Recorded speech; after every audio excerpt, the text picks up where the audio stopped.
In the modern theater of war, we rely on the precision of silicon and the cold logic of circuitry to hunt our enemies. We prefer death to be delivered by remote control, but the Roman Empire did not have the luxury of distance.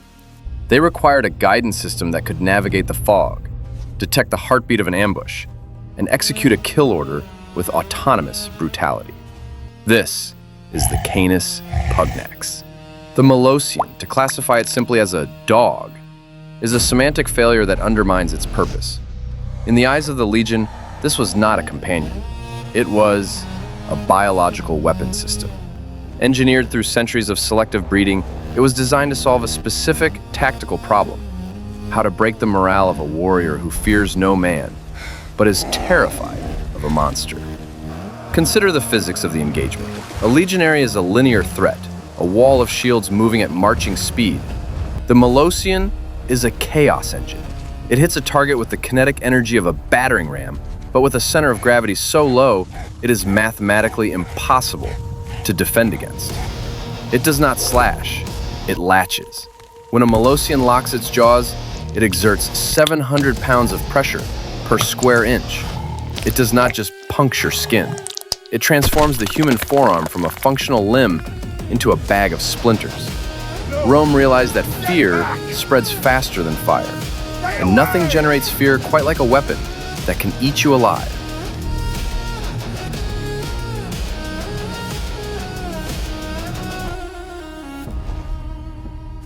An army marches on its stomach. For the Roman legionary, fuel was simple: grain, vinegar, and salt. Easy to transport, easy to store.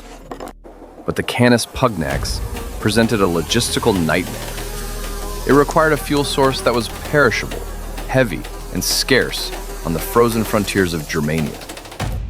Zoom out to the supply lines stretching from Gaul to the Rhine.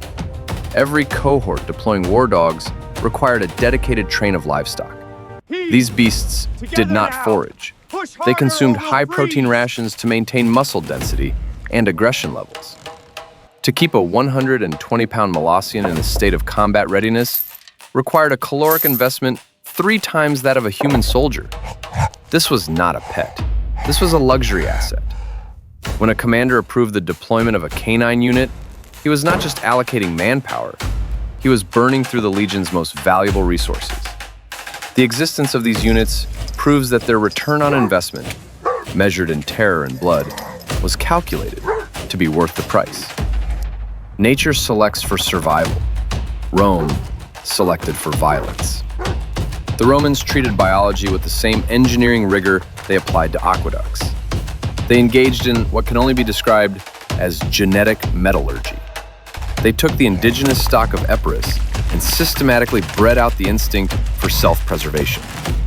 They selected for a trait known in the fighting pits as gameness, the neurological inability to stop fighting, even when limbs are broken or organs are exposed. Observe the skull structure, the heavy brow ridge to protect the eyes,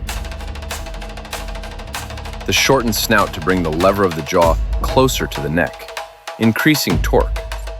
This is not evolution. This is intelligent design, optimized for murder.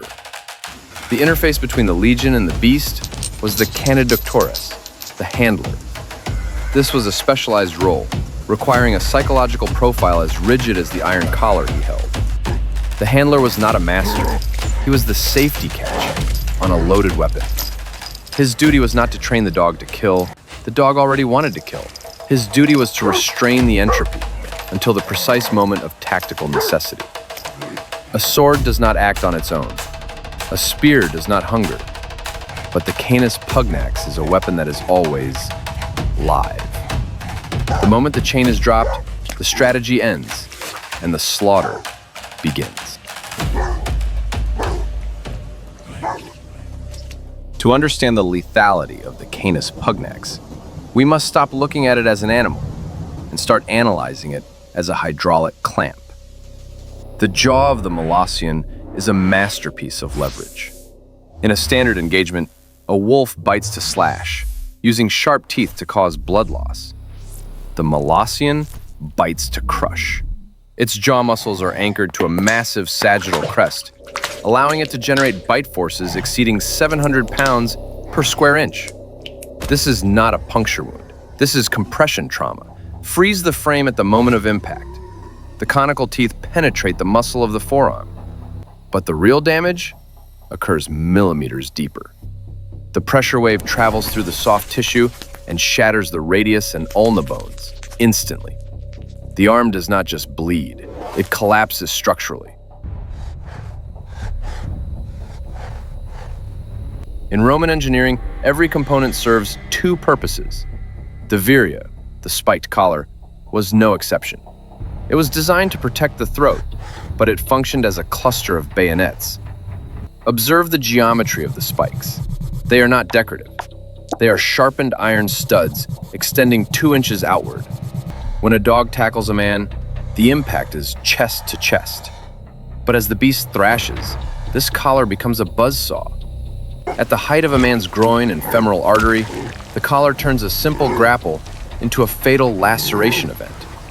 The Canis Pugnax is a projectile, wrapped in shrapnel. To strike the dog with a sword, you must risk your hand entering the kill zone of the collar. It is a tactical catch-22. Defend your throat from the teeth, and you expose your arteries to the iron.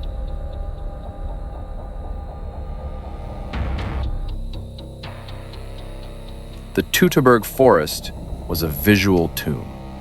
Fog and dense canopy reduced human visibility to near zero. But the Molossian does not rely on photons. It relies on a sensor suite that predates human evolution by millions of years.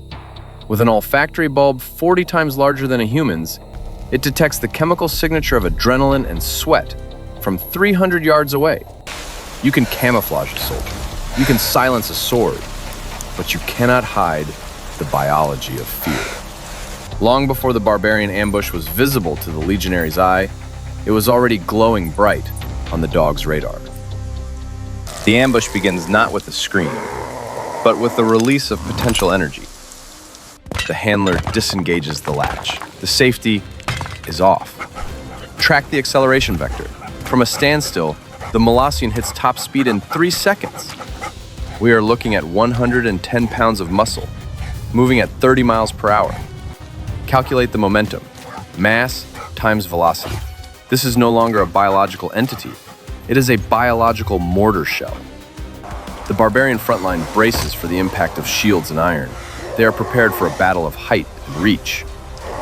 They are not prepared for a projectile that travels below the guard, beneath the shield rim. The dog does not slow down before impact. It accelerates.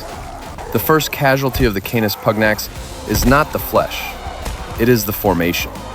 Upon impact, the dog targets the extremities. Once the jaw locks onto the forearm or thigh, the shake begins. This is an instinctual mechanic, violent lateral movements of the head generated by the massive neck muscles. The objective is not to chew. It is to generate enough centrifugal force to dislocate joints and tear soft tissue away from the bone structure. Observe the disruption radius. One dog does not just engage one man. It requires 2 others to try and kill it. The geometric integrity of the shield wall collapses. A gap opens, and into that gap, the legion pours in. A warrior can rationalize fighting another man. It is a contest of skill. But fighting a beast that is immune to pain and driven by a predatory hunger triggers a primal override in the human brain. The amygdala is hijacked. Fight or flight becomes simply panic. The Germanic line breaks not because they are outmatched in strength, but because they are outmatched in horror. The Romans did not just deploy a soldier, they deployed a nightmare. Fast forward 2,000 years. We have split the atom. We have mapped the genome. We fight with drones that can be piloted from a bunker in Nevada while striking a target in the Middle East. Yet, in the most elite special forces units on Earth, from the Navy SEALs to the SAS, the K9 unit remains standard issue. Technology evolves. Biology remains constant. We can build a missile that can level a city, but we cannot engineer a machine that can replicate the loyalty, the senses, and the psychological impact of a dog. The Roman Canis Pugnax is the direct ancestor of the modern tactical K9. The armor has changed from iron to Kevlar. The command language has shifted from Latin to Dutch or German, but the function remains terrifyingly identical. It is the only weapon system in the human arsenal that can be deployed, hunt a target, and then be recalled before the kill. It is the only weapon that breathes.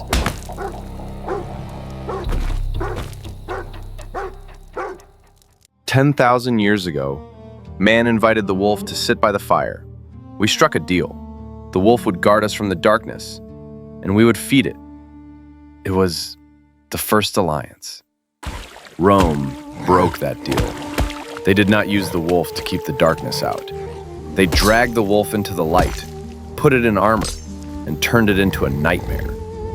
They proved that with enough engineering, even man's best friend can be reconfigured into his worst enemy. We judge the Romans for their brutality, yet we admire them for their engineering. This is the paradox of the Canis Pugnax. It forces us to ask a question that modern warfare tries to ignore. Where does the soldier end and the monster begin? History is not written by the moral, it is written by the survivors. Here is your command decision. You are the centurion on the frontier. You are outnumbered. To save your unit, you must unleash a weapon that does not just kill, but devours. Do you choose the moral high ground and die, or do you choose the horror and survive? Would you drop the leash? Enter your verdict in the records below. To the few who have stood watch until the final second, my gratitude. Your intellect is the fuel of this archive. Join the formation. Subscribe to the analysis. The next case file is already open.